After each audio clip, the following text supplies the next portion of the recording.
Hey guys, welcome back to Cobb Tuning SoCal. We've got the Project Fiesta here, which we've done the stage 1, 2, and 3 videos about, and you can go check those out now. It's making really good power on our crappy California 91 gas, but what we're gonna do today is push it a bit and see how far the engine will go on a stock, most things except for the plumbing.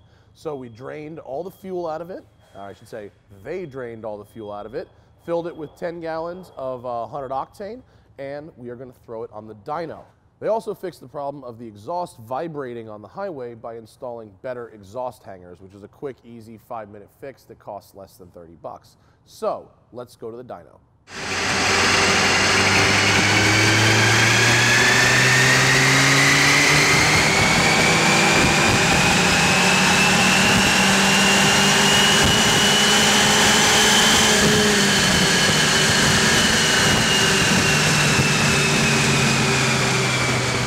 Okay, John's done working. He did the Pro Tune, took about an hour and a half, did maybe 5 or 6 dyno pulls, and we have arrived at a conclusion. So this chart shows 3 curves: the stock, the California 91 stage 3, and then the 100 octane Pro Tune. So when we started, the car made 191 horsepower and 236 pound-feet of torque at the wheels. All right. Now, when you're dynoing, it's also very important. Same dyno. We haven't done these on other dynos, so your dyno may read differently from Cobb's dyno, but we're talking relative here. So 191, 236. Then the Cobb Stage 3 Street Tune, the 91 octane, 217 horsepower and 287 pounds of torque. So it's a gain of about 50 pounds of torque and about, 30 horsepower? Yeah, just over 30 horsepower. Just under 30 horsepower, excuse me. Now, with the 100 octane fuel and a Pro Tune, we're making 240 horsepower at the wheels and 318 pounds of torque at the wheels, which is a gain of 49 horsepower and 79 pound-feet of torque. Now, for those of you used to flashing GTRs, that may not seem like much. We're talking about a 1.6 liter car on stock running gear, pushing around 2,700 pounds. So that's like 300 crank horsepower and like 350 crank torque. So I expect this car to basically blow the tires off 4 gears. Okay. We still haven't touched the suspension, still haven't touched the brakes, still haven't touched any moving parts in the engine. So for this thing to make, oh, it blows the tires right off 2nd gear there. For this thing to make the kind of power it makes on really a stock engine with a bit of a colder charge and an exhaust, I think is one of the more impressive things I've seen recently. Obviously, the handling is still unbelievably good. Everyone asks about torque steer. Not as much of it as you'd really think there would be. Tires are squealing like mad. They're almost at the wear bars. We've still got the stock Bridgestones on here, and they're okay. We need new ones soon, but so much power. There's that in the Mustang. It's not that it torque steers so much, it's that it just blows the tires right off. Wow. Okay. The brakes are certainly having to work harder, because on every one of these little straightaways, probably going 8 to 10 miles an hour faster than I was just about a month ago. Just really leaving it in 3rd rather than going to 2nd, because this car is geared so short. With this much torque now, why shift? That sounds good. Oh my god, this thing rips. I'm not even kidding. If you want to come up here and try and keep up with this car now, you better bring a weapon, because this thing is really, really quick now at Willow Springs. Okay, Willow Springs, a stock Mustang GT or something will take this, but on this tiny little road, woo! Some houses here. Let me, don't want to speed through neighborhoods.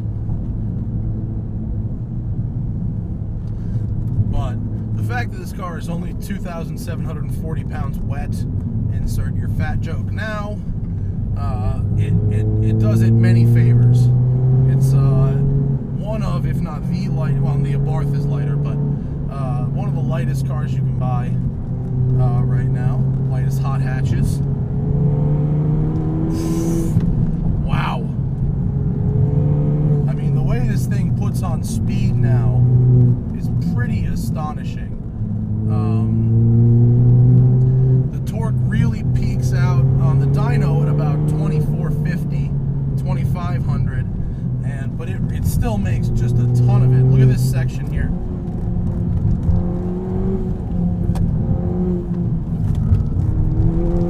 Yep, it blows the tires right off second, and if the tarmac isn't perfectly smooth and even, it blows them right off third as well.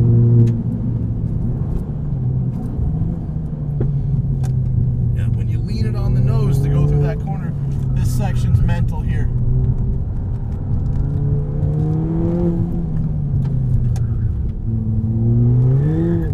That's the tires going all the way off right there. See, it's not torque steer so much as it is wheel spin. It doesn't want to rip the wheel out of my hand. It just blows the tires off, which is fun. And one day we'll get some sticky tires and we'll solve that problem, or at least try to. Isn't that the craziest section of road though? I love that. That road, that part has Fiesta written all over it. It sticks. I mean, even with tires that aren't great, it's just mental. How many times have I said mental? I don't know. Doesn't matter. We do it in one take. I'm going to run the entire length of this road, which means that this video will be longer than normal, but I figured you'd want to see it.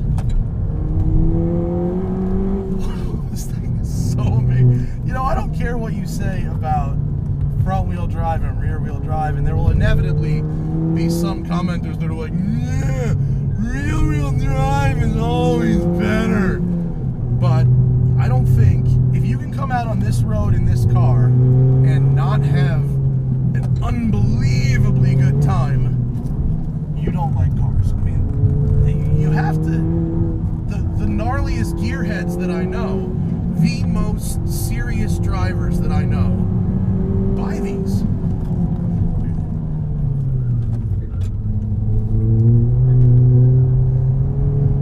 Normally I run this road down the hill because it's on my way home from my normal canyon drive. Today we're going up on this bumpier section here. You know, we're getting to the point where we might need to get like a quaif or some kind of serious differential in it. I love 100 octane.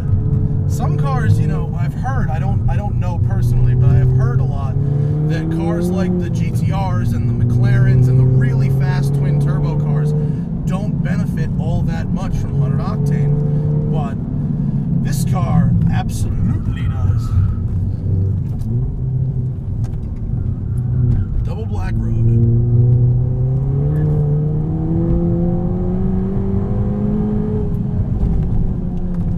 Whoa, well, there we go. Big bump in the road. Suspension's really firm in this car. But the steering is just ridiculously good. And the torque, you know, because it's got this tiny little turbo from the factory that's really meant for lower peak torque to replace the lack of displacement, as opposed for some big dyno number. When you really jack that thing up, you just get all this torque right away. And then it sticks around, it hangs out, it turns into 240 wheel horsepower. Oh man, it's just, especially uphill, it just rips the tires right off the tarmac.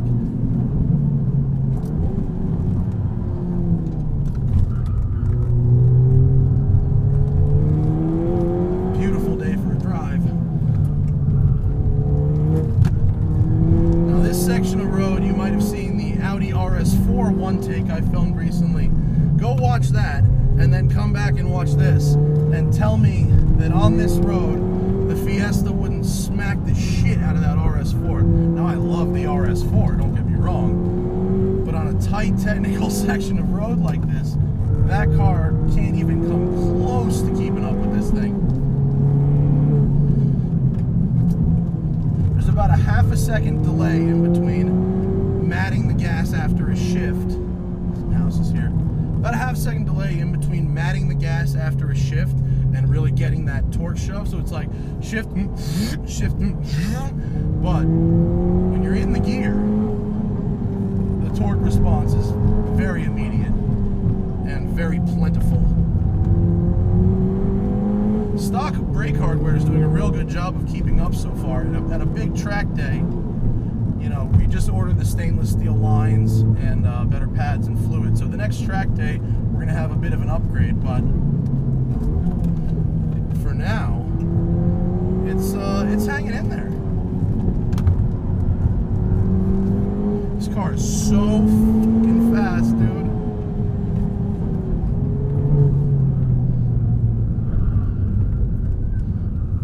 Don't confuse tire squeal with lack of grip. These tires are actually super communicative, and so they really make it easy for you to see, feel, and hear what's going on with the car before anything bad is going to happen. This thing is, even with the power it's got right now, it's still like a super forgiving car to drive. Well, that's a big rock.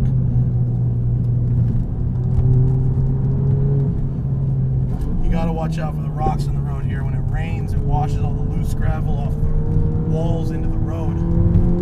And a friend of mine learned that the hard way because I told him to watch out for falling rocks, and he was watching for them to be falling off the cliff and not for them to be sitting in the road. And he hit the rock. Vigilance is key on Latigo. I am using so much more brakes now, even uphill, than I've ever used in this car before, because it's adding speed between every corner without changing the handling. So you gotta be ready with that brake pedal.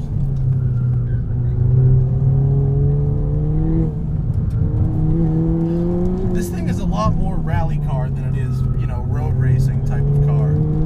On these big racetracks, you know, it's so much easier to buy a higher horsepower car that'll work. But on these sort of roads, you feel like low. Oh God! Oh, big rock. Big rock. Didn't think I was gonna clear. Did clear. Okay.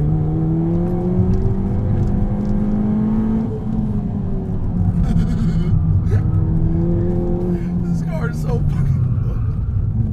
Come on.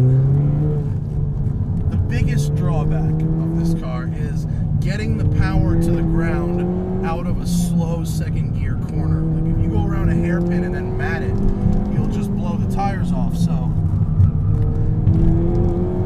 gentle application of throttle combined with quite a bit of trail braking and late apexing where possible, and really once it hooks up, then you just roll onto it a little more.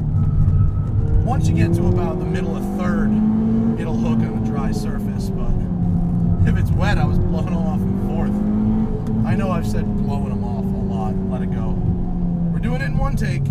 It's gonna happen. Patina. That's another word. That's a musto word. Okay, we are coming to the end of the road. As I'm sure you can tell, this road is insane, and this car is insane. is insane. Now that we have really all the power you could ever ask for a Fiesta, it's time to do the brakes with the stainless steel lines, pads, fluid, and get a fresh set of rubber on here. And by the time my Mustang is done, which we hear is soon, we can take them both back to the racetrack and see how we've improved our lap times. But big ups to the guys at Cobb Socal for the Pro Tune with the 100 Octane.